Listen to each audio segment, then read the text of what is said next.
इसका अगला दोहा है, रहीमन पर उपकार के करत न यारी बीच, मांस दियो शिवी भूप ने दीन्हों हाड़ दधीच। रहीम नैतिक सत्यों के समर्थन में पौराणिक ग्रंथों से ऐसी कई घटनाएं प्रस्तुत करते हैं जिन्हें पढ़कर पाठक का चित्त गदगद हो जाता है।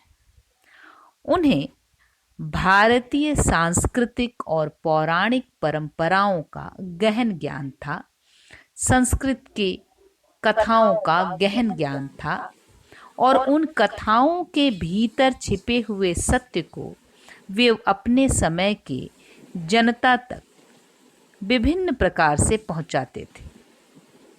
हिंदू धर्म, संस्कृति, दर्शन, समाज और देवी देवताओं से जुड़ी कथाओं को वो अपने कई दोहों में सम्मिलित करते हैं ताकि वे सहज रूप से उदाहरण देते हुए किसी भी सत्य को उद्घाटित कर सकें। हम जानते हैं, इसके पहले के छंदों में भी हमने पढ़ा है कि रहीम ने परोपकार को बहुत महत्व दिया है। परोपकार करने वाले को, दूसरों की मदद करने वाले को वो ईश्वर का दर्जा देते हैं। लेकिन साथ ही उन्होंने यह भी देखा था कि दूसरों का उपकार करने के क्रम में जो महान व्यक्ति होते हैं, परोपकारी व्यक्ति होते हैं, वे यह नहीं देखते कि यह व्यक्ति मेरा परिचित है, मेरा दोस्त है, मेरा मित्र है या मेरे किसी भी तरह से नजदीकी संबंधी है या नहीं। वास्तव में जो परोपकारी व्यक्ति होते हैं वो ये देखते ही नहीं कि मैं किसका उपकार कर रहा हूं। वे सिर्फ जरूरतमंद और दीनों की मदद करने के लिए सीमा से आगे जाकर प्रयास करते हैं। प्रस्तुत दोहे में रहीम पहली पंक्ति में स्थापना देते हैं कि रहीमन पर उपकार के। रहीम कहते हैं कि पर उपकार के लिए यानी दूसरों के हित के लिए करत न यारी बीच, यारी या दोस्ती नहीं देखी जाती। परोपकार में यारी और दोस्ती नहीं देखी जाती। जैसे पौराणिक दो कथाओं को वो सामने लाते हैं, मांस दियो शिवी भूप ने। शिवी एक राजा थे, शिवी भूप माने राजा। और दूसरी कथा वो कहते हैं, दीन्हों हाड़ दधीच। एक ऋषि थे दधीच, जिन्होंने देवताओं की रक्षा के लिए अपने शरीर की हड्डियां तक दान कर दी थी। इस दोहे में रहीम कहते हैं कि परोपकार करने वाले लोग मित्रता नहीं देखते, पहचान नहीं देखते, बल्कि वे राजा शिवी की तरह और ऋषि दधीच की तरह बिना सोचे, बिना एक पल गंवाए अपने प्राणों तक की बलि देने को तैयार हो जाते हैं। आइए हम समझते हैं राजा शिवी और दधीची की कथा को। राजा शिवी पुरुवंश में जन्मे उशीनर देश के राजा शिवी बड़े ही परोपकारी और धर्मात्मा थे। जो भी याचक उनके द्वार जाता कभी खाली हाथ नहीं लौटता था। प्राणी मात्र के प्रति राजा शिवी का बड़ा स्नेह था, अतः उनके राज्य में हमेशा सुख शांति रहती थी। उनकी चर्चा स्वर्गलोक तक चली गई और जैसा कि होता है, इंद्र ने उनकी परीक्षा लेने की ठानी और इंद्र ने एक बाज का रूप धारण किया और अग्नि ने कबूतर का रूप धारण किया, अग्नि देवता ने, और वो राजा शिवी के राज्य में पहुंचे। उस समय राजा यज्ञ का अनुष्ठान कर रहे थे। कबूतर उड़ते उड़ते राजा शिवी की गोद में आ गिरा और प्रार्थना करने लगा कि मैं आपकी शरण में आया हूं, मेरी रक्षा कीजिए।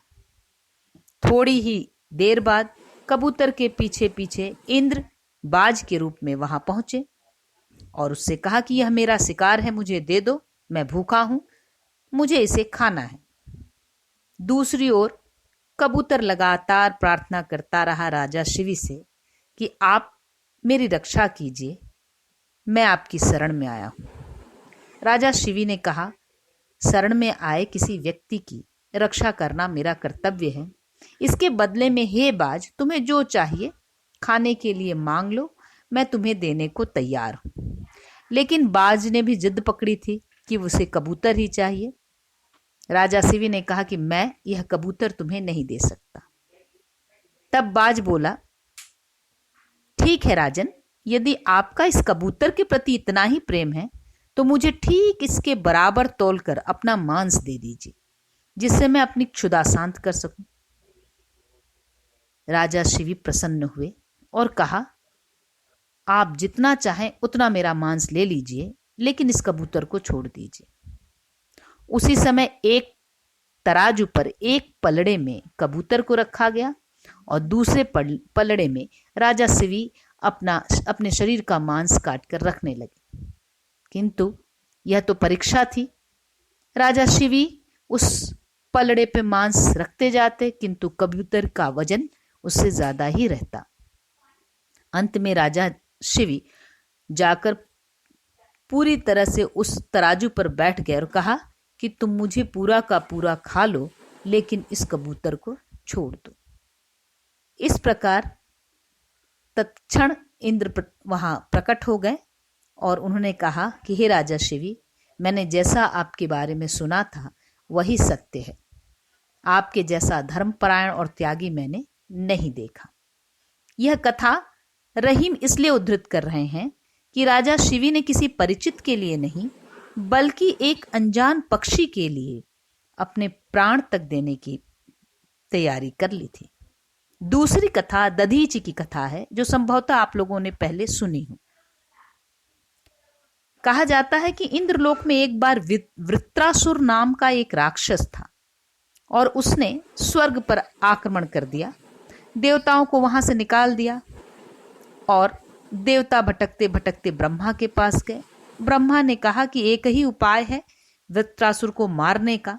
पृथ्वी लोक पर एक दधीचि नाम के महर्षि हैं, अगर वे अपनी अस्थियों अर्थात हड्डियों का दान दे दें तो उससे एक अस्त्र वज्र बनाया जा सकता है और उसी वज्र से वृत्रासुर मारा जा सकता है। दूसरा कोई अस्त्र वृत्रासुर की हत्या कर ही नहीं सकता। इसके पश्चात सारे देवता मिलकर दधीचि के पास गए और उन्हें अपनी व्यथा बताई। दधीचि ने एक पल बिना विचारे ही वृत्रासुर जैसे राक्षस की हत्या के लिए अपनी हड्डियां देना तय कर लिया और स्वेच्छा से अपने प्राण त्याग दिए ताकि उनकी हड्डियों को लेकर उससे अस्त्र बनाया जा सके। इन दोनों कथाओं में जो दान देने वाले परोपकारी व्यक्ति थे, उन्होंने एक पल भी यह नहीं सोचा कि यह दान मैं किसी परिचित या जानने हुए या अपने यार या दोस्त के लिए दे रहा हूं। उसी प्रकार रहीम कहना यही चाहते हैं कि दान देते वक्त किसी प्रकार के संबंध अथवा मित्रता पर विचार नहीं करना चाहिए। रहीम ने इस दोहे में जो बात कही है उसको आप वर्तमान संदर्भ में भी देख सकते हैं। अगर आपको दानी व्यक्ति की सच्ची पहचान करनी है तो आप उनको न देखें जो दुनिया में दिखावा करके दान देते हैं। दान देते वक्त अपने परिचितों को पहले दान देते हैं या मदद करते वक्त तस्वीर खिंचाते हैं, टीवी अखबार में अपनी छवियां दिखाते हैं कि वह परोपकार कर रहे हैं। वास्तव में यह परोपकार नहीं, विज्ञापन है, आत्म प्रचार है। और रहीम इस तरह के दान को दान मानते ही नहीं जिसमें स्वार्थ का भाव हो, जिसमें किसी तरह की कोई संकीर्ण मानसिकता हो। वे कहना चाहते हैं कि दान तो ऐसा होना चाहिए जहां किसी प्रकार के परिचय के बिना भी आप सब कुछ देने को तैयार हो। अतः इस छंद में वो कह रहे हैं कि परोपकार के लिए यारी दोस्ती नहीं देखी जाती है। ठीक वैसे ही जैसे राजा शिवी ने अपने शरीर का मांस दे दिया था और दधीचि ने अपनी हड्डियां तक दे दी थी। एक व्यक्ति इससे ज्यादा क्या दे सकता है कि वह अपने मांस और हड्डियों तक का दान दे दे। यह दोहा छंद है, भाषा ब्रज भाषा है, रस शांत है और अलंकार उदाहरण अलंकार यहां पर दिया है कवि ने दूसरी पंक्ति में, दृष्टांत और उदाहरण अलंकार। धन्यवाद।